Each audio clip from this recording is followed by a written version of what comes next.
Well hello guys, चलिए शुरू करते हैं अपना नेक्स्ट मॉक टेस्ट। तो पहला क्वेश्चन है सिनोनिम्स। क्वेश्चन नंबर 1 है अबैंडन। अबैंडन का मतलब होता है त्याग देना, किसी चीज को छोड़ देना। और इसका सिनोनिम हुआ डिजर्ट। डिजर्ट का मतलब होता है त्याग देना। और वो जो DESSERT वाला था उसको उसका मतलब मीठा होता है, वो डेजर्ट डेजर्ट होता है वो।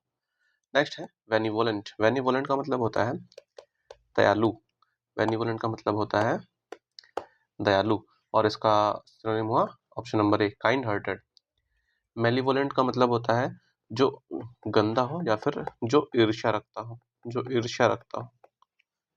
नेक्स्ट है कैंडिड। कैंडिड का मतलब होता है जो स्पष्टवादी हो, जो एकदम स्ट्रेट फॉरवर्ड हो, यानी कि फ्रैंक। नेक्स्ट है इलेटेड।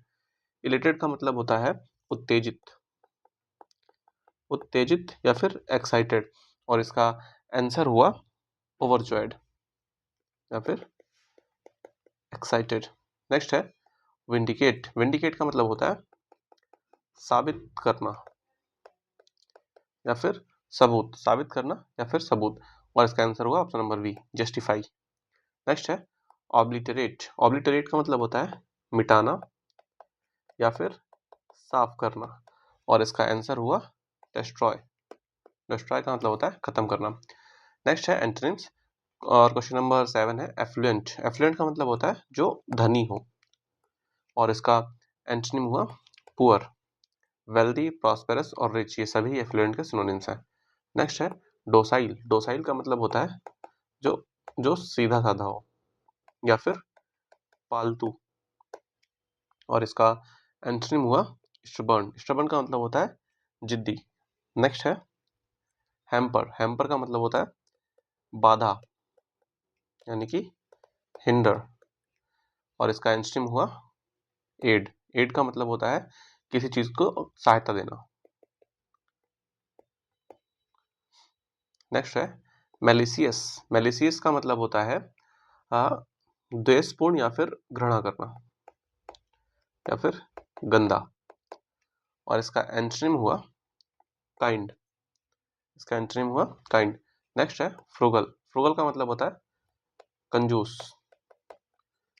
और इसका एंटोनिम हुआ वेस्टफुल, जो बहुत ज्यादा खर्चीला हो, जो बहुत ज्यादा खर्चीला हो।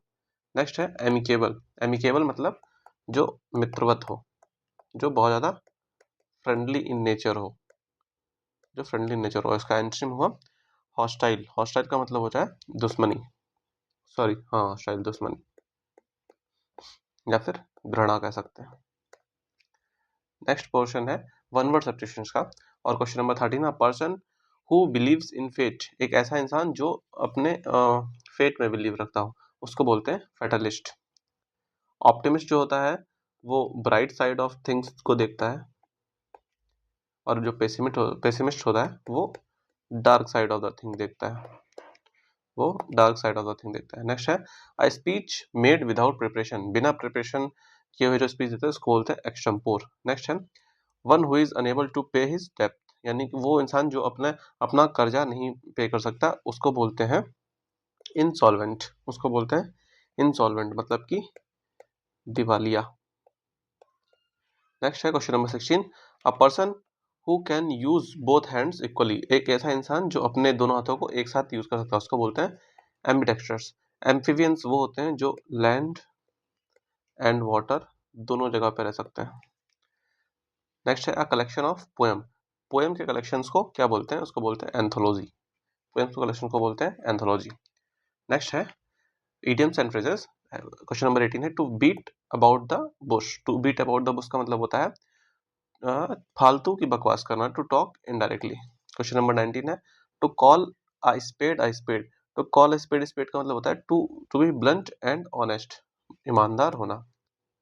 नेक्स्ट है a wild goose chase. A wild goose chase का मतलब होता है a foolish and useless pursuit, यानी कि बेवजह का हाथ पैर मारना, उसको बोलते हैं वाइल्ड गूज चेज।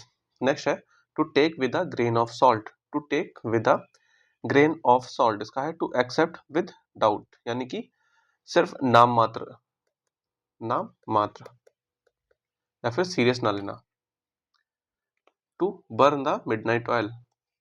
आधी रात तक काम करना, to work late at night, to hit the nail on the head, इसका है to guess correctly, to guess correctly. और पिछले लेक्चर में इसको क्या था, उसमें था टू डू राइट थिंग। ये दोनों ही याद रखेंगे क्योंकि दोनों ही इसी तरीके से पूछे गए थे। To throw in the towel, to throw in the towel, to throw in the towel का मतलब होता है टू सरेंडर, यानी कि हथियार डाल देना।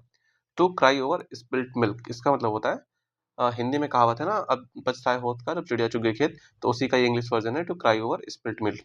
To regret something that can not be undone, किसी ऐसी चीज पर रिग्रेट करना जो दोबारा सही नहीं हो सकती।